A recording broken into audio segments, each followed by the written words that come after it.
Welcome to Chiron Art Therapy. I'm Maggi Colwell, an art therapist and Jungian. Here we explore archetypal images, personal symbolism in art and dreams, and what your psyche is trying to tell you. If you're ready to dive into your inner world, you're in the right place. Subscribe, and let's begin. I'm Maggi Colwell with Chiron Art Therapy in Columbus, Ohio. And I'm Dr. Robin Norris with Windward Optimal Health in Northern Virginia. We've been having an ongoing conversation for a couple years, working together on our business and mindset work together. It's that idea of surround yourself with people that raise you up, motivate you, and inspire you. And we realized that it made sense to bring this conversation to other people as well. There's been a synergy that we realized has been really helpful for us learning, and we thought maybe some other people might want to learn as well. In this video, part 3 of 4 of our financial therapy series, we're diving into how financial therapy helps uncover unconscious beliefs about money and emotions tied to financial decisions, and how our personal history and cultural background shape the way we think about money. We'll also explore how internalized beliefs about self-worth influence financial choices. So this is our third video of a series where we're talking about financial therapy. And in our first video, we talked about the difference between financial planning and financial therapy. In our second video, we got into a little bit about when a financial planner should call a therapist for help. And now we're going to talk more about kind of some of the aspects that we do with emotions and the unconscious pieces, getting down into those taboo parts of money. And there's a lot of it. And this is why financial therapy is becoming its own specialty. I found that some therapists who have not spent a lot of time working on their own money mindset issues or don't have training in the financial aspects of therapy or the psychology of finances are also kind of hesitant to go into money and feel that it's out of scope or it's impolite, and it becomes a taboo subject in therapy. The things you can't talk about, you can't change. And I found that money is woven into everything else in our life. Archetypally, money is energy. So if there's an energy pattern in one part of your life, there's an energy pattern in another part. And the piece that you're least likely to talk about because it's too taboo, it's got too much emotions or shame around it, that's the piece that's going to have the most locked up energy. I agree that it's in everything. And just even recently, I was at the grocery store and I actively decided to calculate what the cost difference would be to buy just 3 items, and it was blackberries, blueberries, and strawberries. But if I wanted to buy them organic versus non-organic, and the cost difference was going to be $8.64 for many, many, many, many Americans, and actually globally, that is more than an hour's worth of work. And so it then becomes, can I even afford to feed myself nutrients, which can also get at another spot in energy? And so there was definitely feelings that I know I had when I was standing there, not just about my own decision making, but the availability that other people have to make these decisions as well. That's so funny that that's the example that you lead with, because my memories immediately go to picking strawberries, blueberries, and then wild blackberries.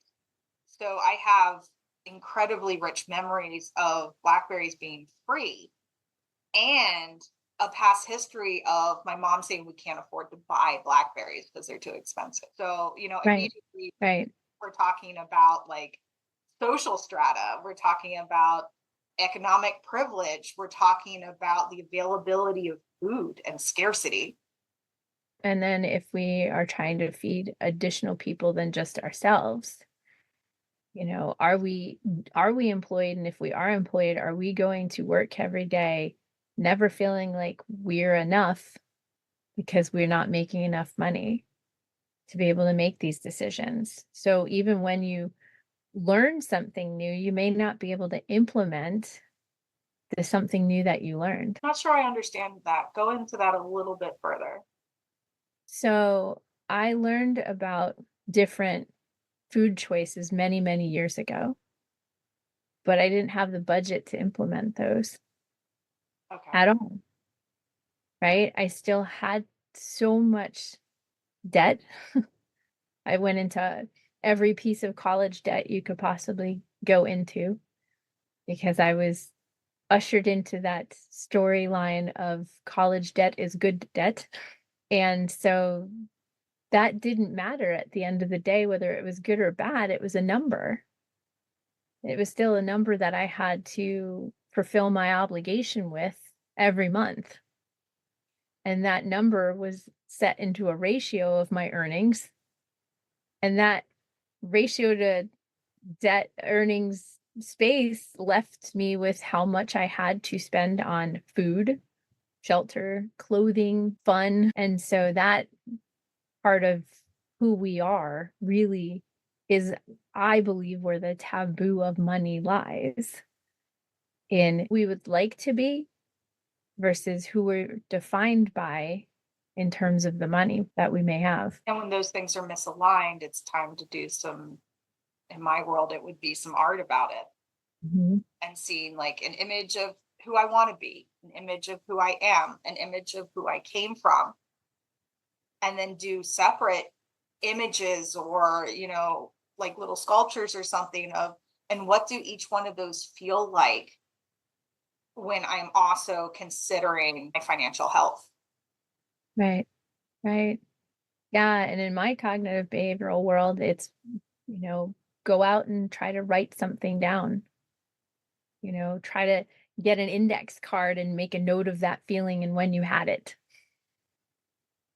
Keep track of how often that feeling comes up for you, because all of this is important to be able to discover and uncover what might be holding us back from our dreams, from making our reality be closer aligned with our. A little bit about people who think that money is dirty or money is bad or that money is sinful.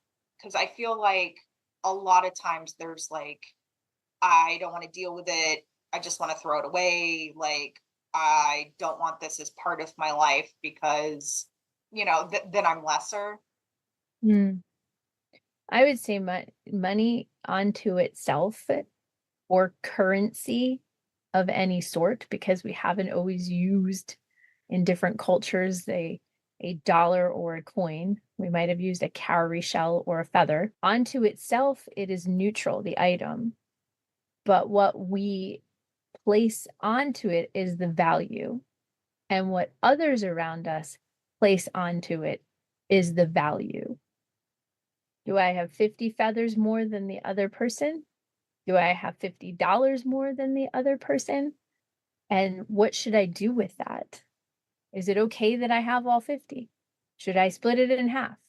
Should I be feeding everybody? Should I just feed myself first? The old oxygen mask on first. And I think it depends on our culture. And when we talk about cultures, our culture, it starts with our family of origin, and then it branches out there to their family of origin. And what does this look like and how you're being raised? Also, where are you now being raised? Where are you now living? There's so many different layers to how we decide what we're going to do with saving and spending, that becomes a really important aspect of understanding how our emotions are working and why they are. We talked a little bit about the concept of trauma, and it is so key, I think, for people to understand that not everybody knows what trauma is.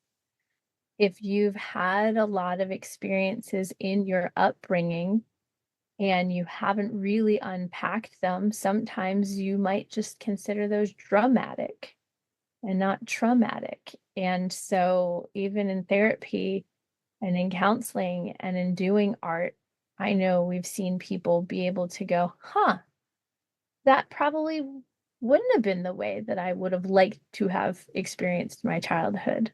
But they just didn't know because it was happening so frequently that it was just part of the storyline. It was part of the drama of the day. But they kept it close to their hearts, and that's where it stuck.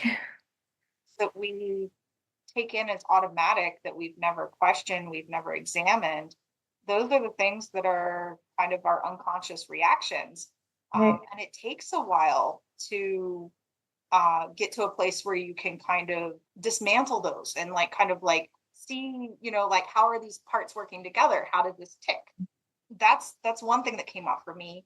Another thing that I was thinking about is, when you were saying, I should do this or I should do that, like anytime that we're saying should, I find that a lot of times it's internalized shame of saying, I am supposed to be this and I'm not. You're comparing yourself to maybe an ideal.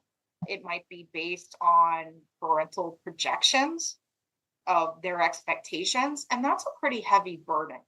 There can be a heavy burden of other people's expectations, judgment from others that turns into our whole like keeping up with the Joneses shtick. And I think in the financial space too, I hesitate to say this because I don't want to unravel something in not enough minutes, but it ultimately also defines our giving space. And for us, a giving space for some people may involve a spirituality, may involve religiosity, and depending on the upbringing, there may be a mandatory giving space. And so to not be doing that could actually have even graver cultural experiences to it. And so again, that becomes a space of not only life and death here on this space, but it may end up in an existential kind of crisis of what next, right? Because we're saying that for some spaces that's requiring me to have an offering, and the offering may not be just a piece of fruit or some other item, but the offering might actually be a token of money.